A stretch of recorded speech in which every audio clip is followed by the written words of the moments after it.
नमस्कार मित्रांनो, दररोजचा आपला उपक्रम आहे गणितचे 10 प्रश्न. तर आता पहिला प्रश्न पाहूया.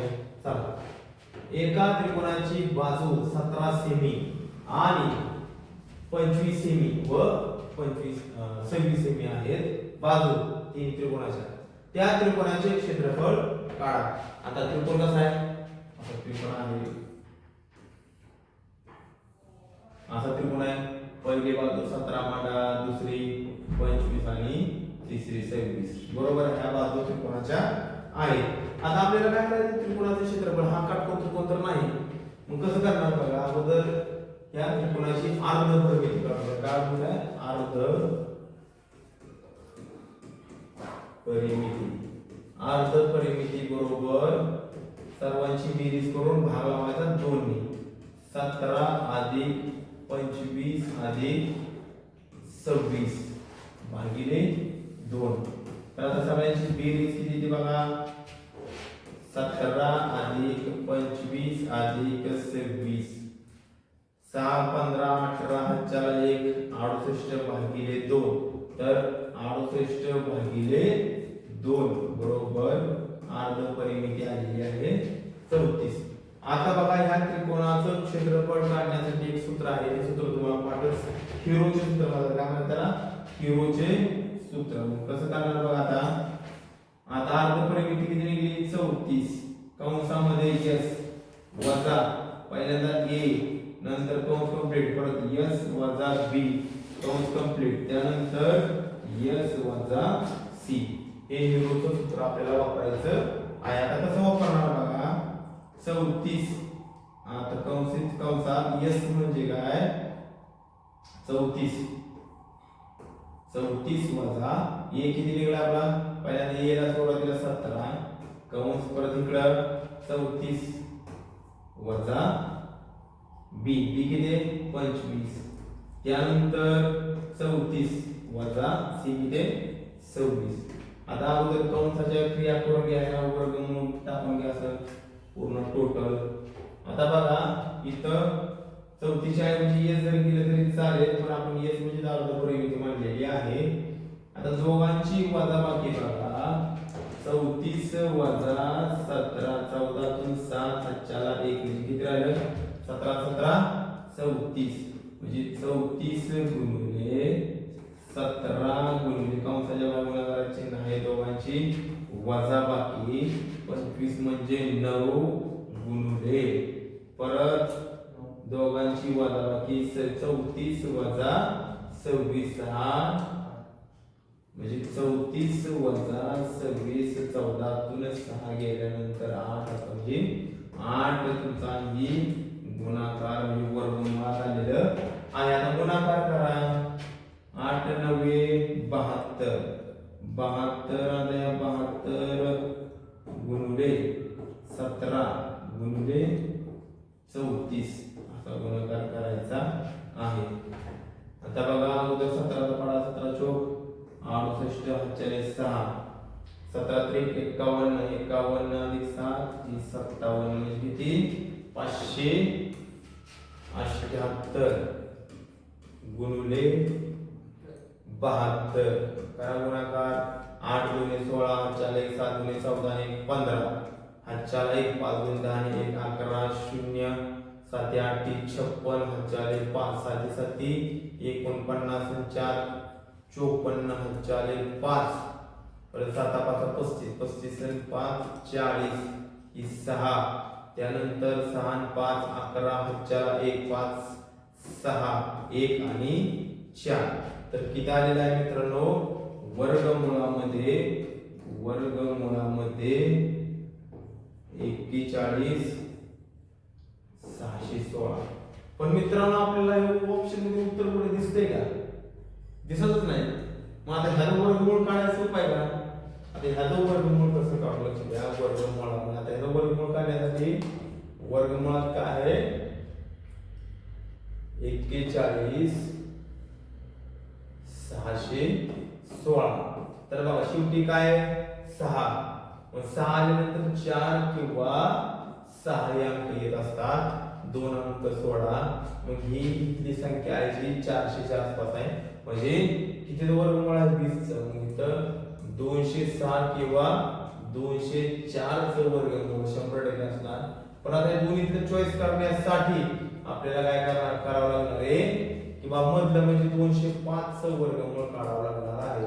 आता कसं काढतो 205चं वर्गमूळ शेवटी 5 असल्यावर 5 5 25 आणि 20च्या पुढील संख्या 21. 20 गुणिले 21, 21 दुणे 42, 21 दुणे 42 आणि ही 0 चुकलं गुणाकार म्हणजे 20 ची ऑलरेडी आहे.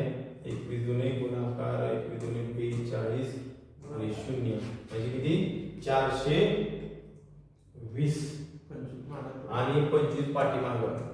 तर बघा लक्ष द्या गुणाकार 42,025 आलेला आहे आणि ही संख्या काय 41,716 म्हणजे ही संख्या लहान आहे, ही संख्या मोठी म्हणजे लहान संख्या कुठल्या वर्गमूळासाठी तर 204. तर ऑप्शन क्रमांक 1 ह्या प्रश्नाचं उत्तर आहे 204 चौरस सेमी. बघा हा प्रश्न पोलीस भरतीला विचारलेला आहे. किती मोठं लॉजिक लावावं लागते बघा. हा प्रश्न उत्तराशिवाय निघणार सूत्राशिवाय निघणार. एका शहराची लोकसंख्या दरवर्षी 8% दराने वाढते. 2010 साली त्या शहराची लोकसंख्या 2.5 लाख असल्यास 2012 मध्ये त्या शहराची लोकसंख्या किती.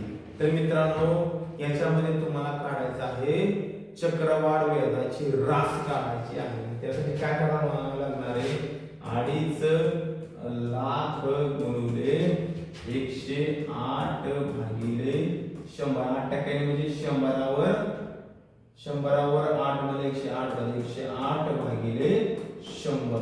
आणि का असं 2 वेळा गुणाकार केला ते कारण की 2008 ते 2010 2 वर्षासाठी या 2 शून्याला हे 2 शून्य कट या 2 शून्य कट.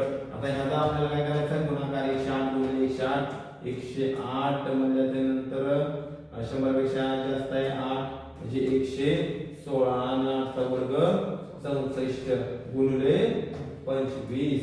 आता बघा गुणाकार कसा 25 चोक 100 हातच्याले 10 25 150 150 अधिक 10 60 हातच्याला 16 25 150 100 166 हातच्याले 16 25 एके 25 25 16 25 10 41 हातच्याले 4 25 एके 25 25 4 25 4 29. तर उत्तर आलेलं आहे 2,91,600.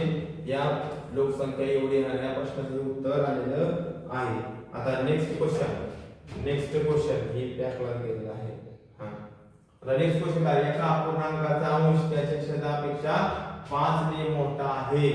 अंश आणि छेद यामध्ये प्रत्येक 4 मिळवल्यास 6/5 हा अपूर्णांक मिळतो. तर तो अपूर्णांक कुठला. आता ऑप्शन वरून बघा काय म्हणते एक अपूर्णांकाचा अंश त्याच्या छेदापेक्षा 5 ने मोठा आहे.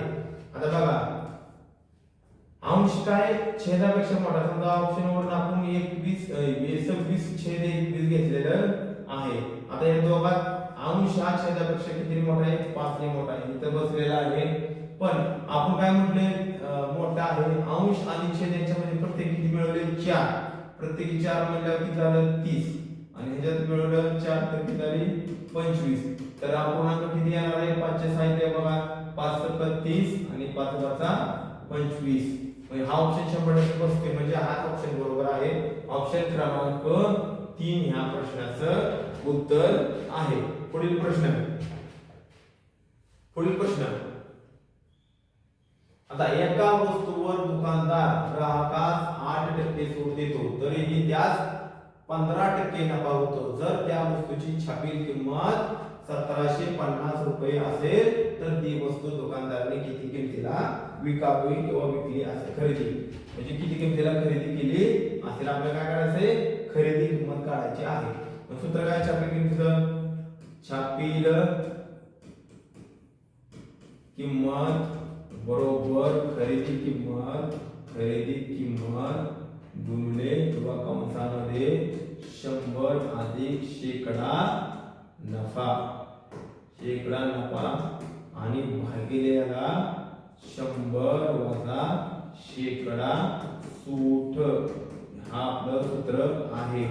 आता खरेदी किंमत तुम्हाला माहिती आहे, छापील किंमत दिलेली आहे. छापील किंमत किती दिली?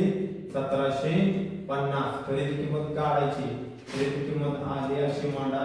खरेदी किंमत आहे अशी मांडली गुणुले कंसामध्ये शेकडा नफा, शेकडा नफा 15 म्हणजे 100 अधिक 15 म्हणजे किती आलं? 115 म्हणजे हा गुणाकारामध्येच आलेलं आहे. गुणिले 115 भागिले शेकडा सूट 100 वजा 8 म्हणजे किती आलं? 92 म्हणजे इथे बी छेद 1 आहे आणि काय करा? तिरकस गुणाकार करा. खरेदी किंमत जागेला ठेवा. खरेदी किंमत जागेला ठेवा. काय होणार? 1750 गुणिले 92 भागिले 115 काय मिळणार आहे? खरेदी किंमत. दबा 5 ने भाग लावा. 23 23 पाचा 15 दर्शे 5 त्रिक 15 पाचा पाचा 25 वरला 0 त्यानंतर 23 चौक 92 4 0 0 4 5 20 7 4 2 4 त्रिक 12 12 2 14 तर खरेदी किंमत आलेली आहे 1400. तर ऑप्शन क्रमांक 3 हा प्रश्नाचं उत्तर आहे. नेक्स्ट क्वेश्चन बघा. एका वर्गात 60 पुरुष आणि 60% पुरुष आणि 40% स्त्रिया आहेत. जर त्या वर्गातील 20 पुरुष आणि 10% स्त्रिया अनुपस्थित असतील तर अनुपस्थित पुरुष आणि स्त्रियांची संख्या किती आहे? हा प्रश्न सोपा आहे, जे आहे काही संख्येचा नाही. बघा पुरुष किती टक्के आहेत बाबांनो? पुरुष 60% आणि स्त्रिया आहेत 40%. बरोबर आहे. त्यानंतर मित्रांनो बघा आता जर वर्गातील 20% पुरुष आणि 10% स्त्रिया अनुपस्थित, आपण अनुपस्थित काढू. 60 पैकी पुरुष किती अनुपस्थित आहेत? 20% भागिले 100 कॅन्सल कॅन्सल कॅन्सल तर किती आले? 12 पुरुष अनुपस्थित आहेत आणि स्त्रिया किती अनुपस्थित आहेत? बाबा 40 पैकी किती अनुपस्थित आहेत? त्या 10% भागिले 100 कॅन्सल कॅन्सल कॅन्सल कॅन्सल म्हणजे किती रे म्हणू? 4 स्त्रिया अनुपस्थित. माणूस उपस्थितींची संख्या 12 अधिक 4 बरोबर 16. तर बघा कुठे दिसते का 16? तर ऑप्शन क्रमांक 3 हा प्रश्नाचं उत्तर आहे. आता बघा पुढील प्रश्न मित्रांनो. पुढील प्रश्न काय आहे? पुढील प्रश्न एका शेतातील शेंगा एका पाणी पितो मित्रांनो. लई नरड्याला कोरड पडलेली आहे. तुमचं काय बाबा अभ्यास करताय?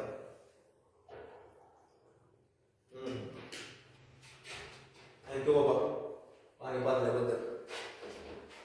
पुढे बघा. एका शेतातील शेंगा काढावयाचे काम 15 स्त्रिया 8 दिवसात पूर्ण करतात.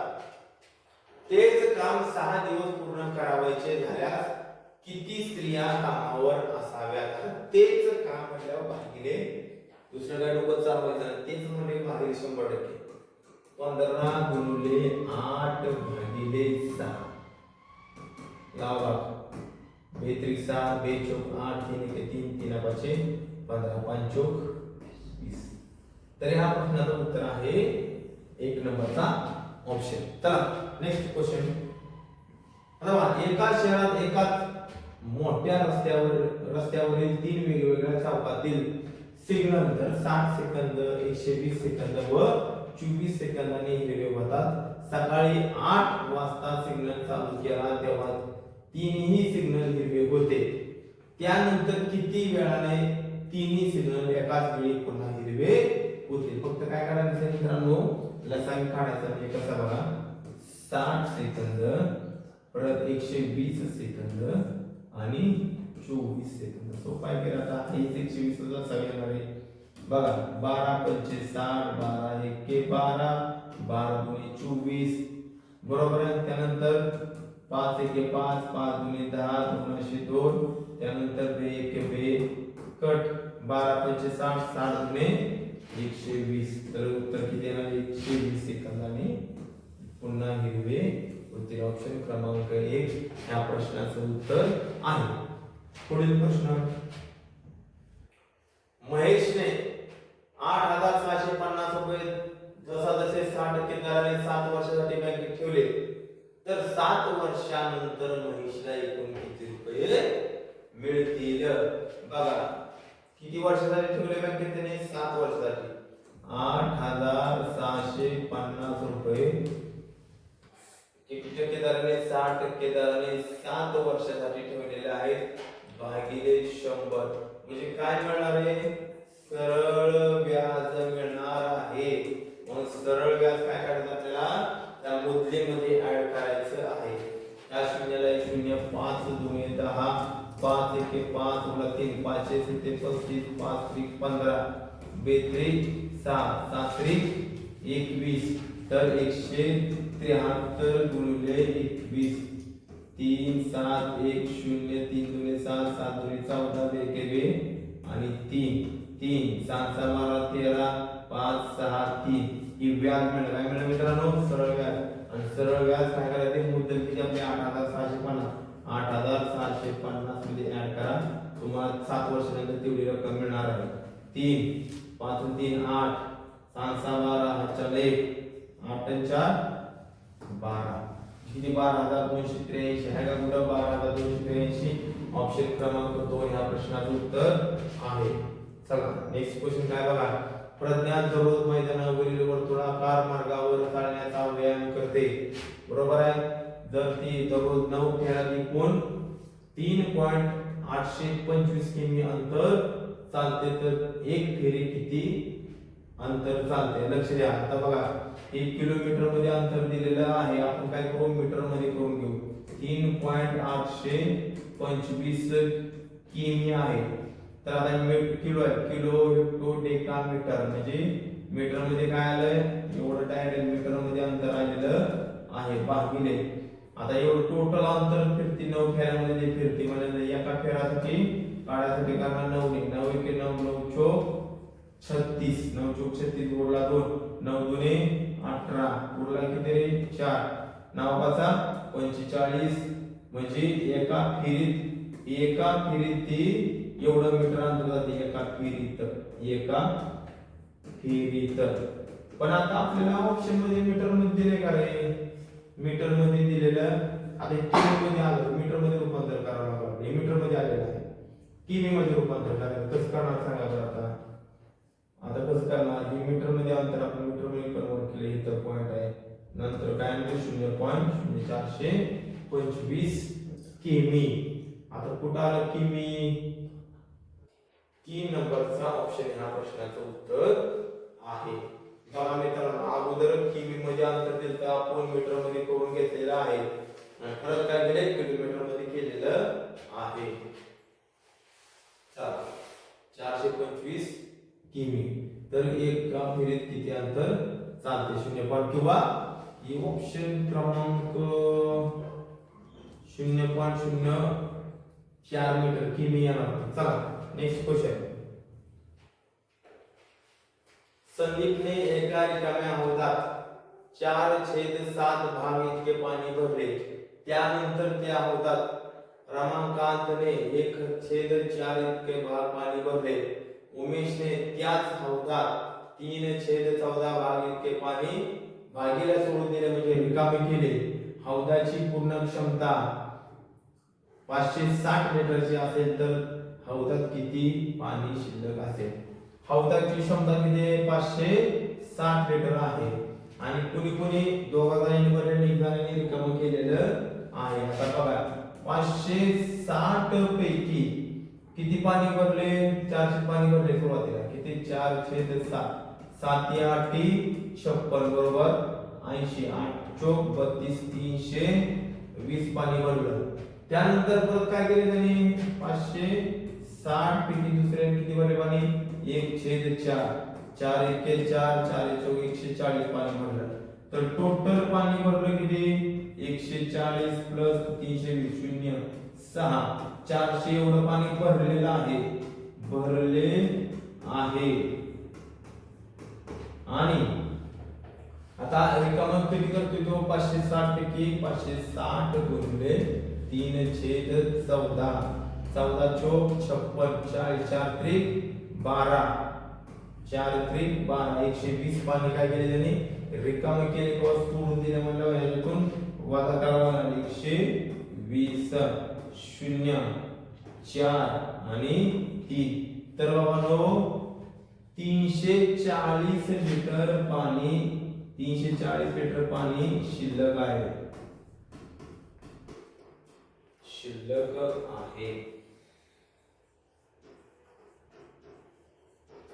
शिल्लक आहे आता बघा ऑप्शन क्रमांक 2 ह्या प्रश्नाचं उत्तर आहे आता बघा अशा प्रकारे आता क्वेश्चन हा संपलेला आहे हा प्रश्न झालाय हा सुद्धा प्रश्न आपण सोडवलेला आहे मागील प्रश्नामध्ये तर भेटूया पुढील भागामध्ये जय हिंद मित्रांनो